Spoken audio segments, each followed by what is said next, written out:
Hi all, here's a quick, hopefully quick, video on how to record your quartets into GarageBand on your iPad. So first of all, you want to have your headphones connected with a wire to your iPad. When you're doing multi-tracking, if you use wireless headphones, it's never going to line up correctly. So make sure you're using wired headphones plugged into your iPad. Then on my iPad, I'm going to open GarageBand. And I'm going to, in the GarageBand folder here, I'm going to create a song. Now, you want to make sure you're on the tracks view. If you're in the live loops view, go over here to tracks. And then you want to make sure that here you're on the audio recorder. We're going to record an instrument. Now, for this, we're going to change the default settings. You don't want any of this reverb and stuff on that. So you want to tap here on this, and then just hit reset, and that'll get rid of all the crazy funky effects, which trust me, you want to do. You also want to test in this screen right here the input level, and you can see this green line when I play a note. So you want to make sure you're getting sound, and that's going to be picked up by the microphone in the iPad. I have the iPad kind of hanging off the music stand here because the microphones are actually right around here around the camera, so it'll get a better sound that way. Once I have that set up there, then I'm going to hit this button up here to go to the tracks view. And so now I can see I have one track in there. Now I'm just going to set up all 4 tracks right away. So I hit the plus, and I repeat this thing for each of the 4 tracks. So now that I have all my tracks created, I need to do a couple other things really quickly.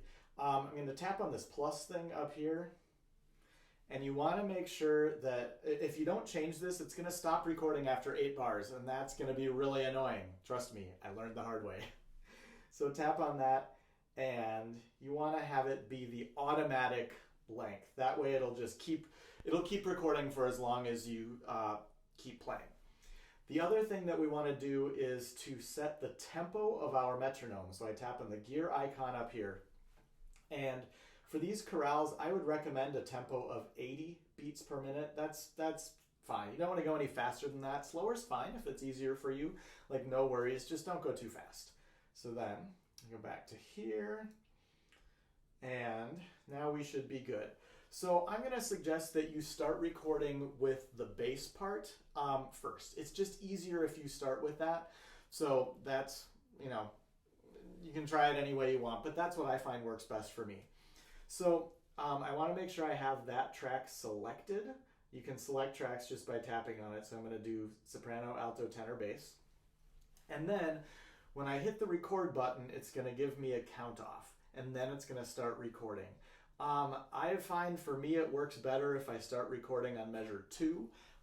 If you start recording right away on measure 1, if you're even a little bit early, sometimes you'll miss that beginning of the first note.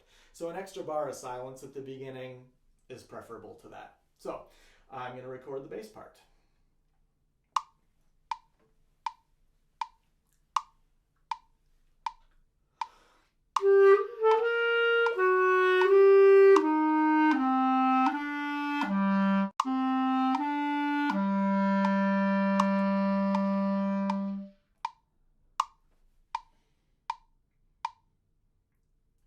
Stop when I'm done, and if I go back to the tracks view here, you can see I've got my recording, and it contains sound. There's some waveforms in there, so we can see that I've successfully managed to record some sound. Now, for my personal preference, I like to start with the bass, and then I like to do soprano next. So then I'm going to go through and record the soprano part. I select it here before I hit record.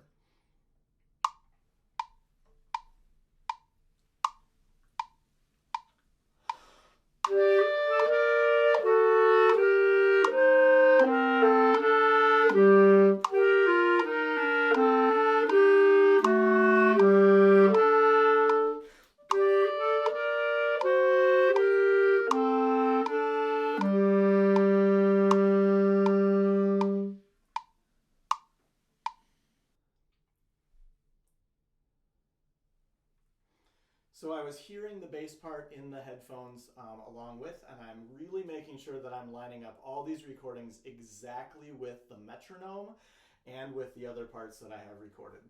So then I'm going to go through and record the alto part and the tenor part.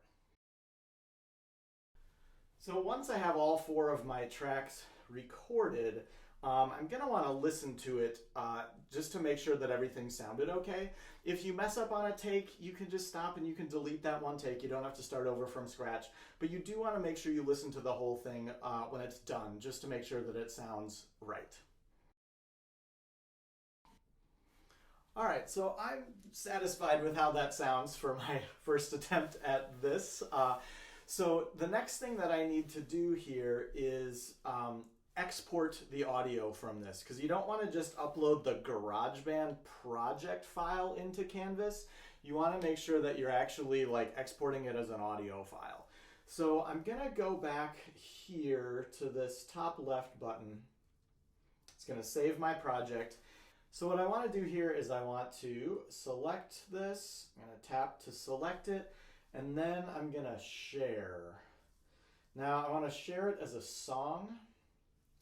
And here it doesn't really matter too much. I'm just going to default to this highest quality, the iTunes Plus. It's fine either way. And then I hit share. And now it's going to ask me where I want to share it to. And what you could do, there's a variety of different things. You could put it directly to your Google Drive. You could email it to yourself. You could airdrop it to a different device. What I'm going to do here is I'm going to save it to the files folder on my iPad. And then I can go into files and I can upload it to anywhere else that I want. So it's exporting that song right now. And now it's going to ask me where I want to save it. It doesn't really matter where, just as long as you remember where it's going. So I'm going to put it in my GarageBand folder, and I'm going to tap save. And then it's going to save it there. So now I can go out of the GarageBand app, and if I'm in the Files app, it's there. And I should have named it something other than my song, but it is what it is. So then that's your audio file, and that would be the file that you upload into the Canvas assignment. So hopefully this is helpful. GarageBand on the iPad is a little bit confusing and cumbersome at first, especially until you get used to it. But don't let the technology get in your way of being able to perform musically. So good luck and have fun.